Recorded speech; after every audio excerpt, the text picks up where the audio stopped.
जय श्री राम मित्रों, कैसे हैं आप। आशा करता हूँ आप स्वस्थ होंगे, प्रसन्न होंगे। ज्योतिष शास्त्र प्रत्यक्ष शास्त्र में गोस्वामी तुलसीदास जी का ज्योतिष ज्ञान कहते हैं कि उक्त ग्रंथ के आधार पर शकुन विचार के फल घोषणा से जो संपत्ति राजा द्वारा गंगाराम को दी गई, उस तमाम संपत्ति को उन्होंने लाकर गोस्वामी जी को समर्पित कर दिया। दोनों मित्रों में काफ़ी देर विवाद चला। गोस्वामी जी कहते हैं कि ये सारी संपत्ति राज दरबार से आपको प्राप्त हुई है, इसलिए यह आपकी है। पर गंगाराम कहते हैं कि यह संपत्ति आपके श्रम का ही फल है, इसलिए आपकी है। लंबे विवाद के बाद गंगाराम को प्रसन्न करने के लिए गोस्वामी जी ने उनमें से 10 सहस्त्र स्वर्ण मुद्राएं स्वीकार कर ली। उन्हीं से उन्होंने 10 स्थलों पर दक्षिणाभिमुख हनुमान जी की मूर्ति स्थापित कर उनका मंदिर बनवाया, जिनमें राजापुर का मंदिर भी एक है। यह मंदिर उनके सेवक मित्र मेधा भगत की देख रेख में बना था। प्रत्येक मंदिर में 1,000 स्वर्ण मुद्राएं खर्च हुई थीं। रामाज्ञा प्रश्न के अतिरिक्त दोहावली के कुछ दोहे भी गोस्वामी जी के ज्योतिषीय ज्ञान के परिचायक हैं।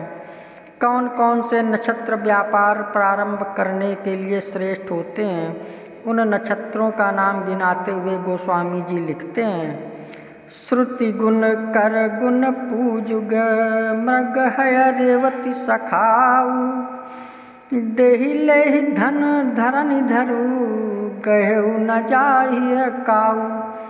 श्रवण घनिष्ठिका सतविशा हस्त चित्रा स्वाति पुष्य पुनर्वसु मृगशिरा अश्वनी रेवती तथा अनुराधा में किया गया व्यापार एवं दिया गया धन धनवर्धक होता है। किसी भी परिस्थिति में यह संपत्ति डूब नहीं सकती। ऊपर लिखित दोहे के स्वभाव भाव के ठीक विपरीत भाव से संबद्ध निम्नलिखित दोहा है।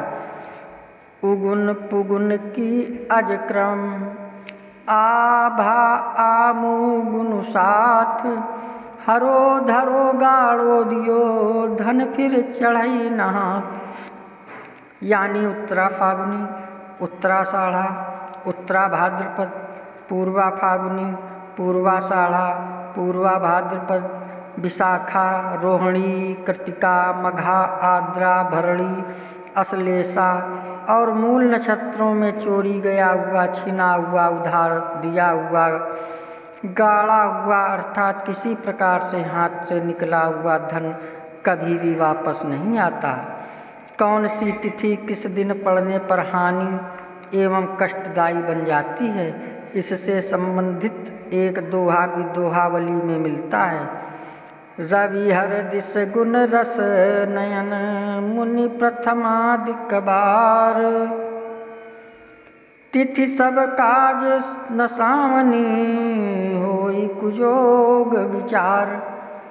अर्थात रविवार को द्वादशी, सोमवार को एकादशी, मंगलवार को दशमी, बुधवार को तृतीया, गुरुवार को षष्ठी, शुक्रवार को द्वितीया और शनिवार को सप्तमी तिथियां पड़ती हैं, तब ये कुयोग का सूचक और सर्वसामान्य के लिए हानिकारक योग बनाती हैं।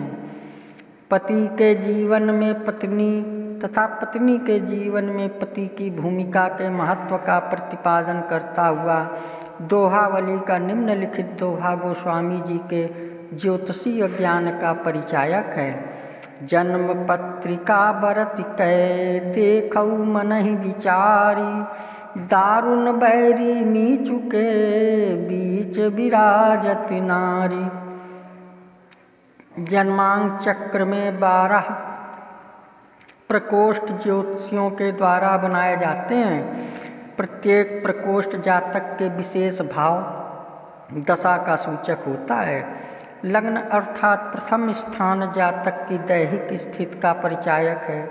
इसके छठे स्थान में ग्रह स्थित एवं ग्रह दृष्टि से जातक के शत्रु तथा 8वें स्थान में ग्रह स्थित एवं ग्रह दृष्टि से जातक की मृत्यु की गणना की जाती है। इन दोनों के मध्य 7वां स्थान पुरुष की कुंडली में पत्नी का तथा नारी की कुंडली में पति का होता है। अर्थात भयानक बैरी और मृत्यु के बीच पति या पत्नी का स्थान होता है। यानी पत्नी शत्रु और मृत्यु के मध्य बैठ मध्यस्थता करती है। अगर पत्नी सुलक्षणा एवं पतिव्रता है तो पति के शत्रु होते ही नहीं, अगर हुए भी तो वे ज़्यादा कष्टदायक सिद्ध नहीं होंगे। साथ ही पति दीर्घायु होता है, उसकी मृत्यु काल मृत्यु की ही होती है। लेकिन अगर पत्नी दुष्टा कुलक्षणी और पतिवंचक हुई तब पति के बड़े बड़े भयकारी कष्टदायक शत्रु हो जाते हैं तथा उसकी आयु छोटी हो जाती है। वह अल्पायु में ही अकाल मृत्यु को प्राप्त हो जाता है। चंद्रमा शुभ शांत एवं सौम्य ग्रह है। यह पृथ्वी पर अमृत की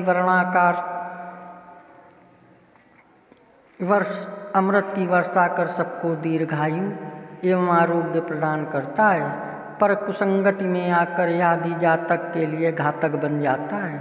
दोहावली में इस आशय पर आधारित निम्नलिखित दोहा गोस्वामी जी के सूक्ष्म ग्रह दशा ज्ञान का परिचायक है।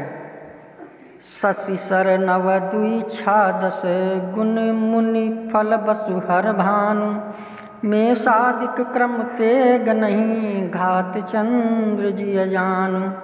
अर्थात मेष के प्रथम, वृषभ के पंचम, मिथुन के नवें, कर्क के दूसरे, सिंह के छठे, कन्या के 10वें, तुला के तीसरे, वृश्चिक के 7वें, धनु के चौथे, मकर के 8वें, कुंभ के 11वें और मीन के 12वें चंद्रमा पड़े तो वे घातक ग्रह बन जाते हैं। ऐसे ही यात्रा के समय किन किन वस्तुओं का दर्शन शुभ मांगलिक होता है, इस आशय से संबद्ध दोहावली का निम्नलिखित दोहा है। नकुल सुदर्शन दर्शनी क्षेम करी चकचास 10 दिश देखत सगुन शुभ पूजय मन अभिलाष। अर्थात यात्रा पर निकलते समय नेवला, मछली, दर्पण, सफ़ेद मुँह वाली चील, चकवा पक्षी तथा नीलकंठ के दर्शन से यात्रा निर्विघ्न शुभप्रद हो जाती है। उक्त छहों को किसी भी दिशा में देखने से यात्रा वांछादायक हो जाती है। उपर्युक्त तथ्यों के आधार पर गोस्वामी तुलसीदास जी के ज्योतिषीय ज्ञान की विशालता का परिचय प्राप्त होता है। उन्हें ग्रह नक्षत्रों की स्थिति एवं उनकी प्रकृति का कितना ऊंचा ज्ञान था, इसे देख आश्चर्य होता है। प्रचलित ज्योतिष ग्रंथों से अलग हटकर उन्होंने भारतीय संस्कृति एवं मौलिक सभ्यता की जीवनचर्या को सुखमय एवं उल्लासमय बनाने के लिए अपने इस ज्ञान को रामाज्ञा प्रश्न एवं दोहावली में स्थापित किया। ये था ज्योतिष शास्त्र और प्रत्यक्ष शास्त्र।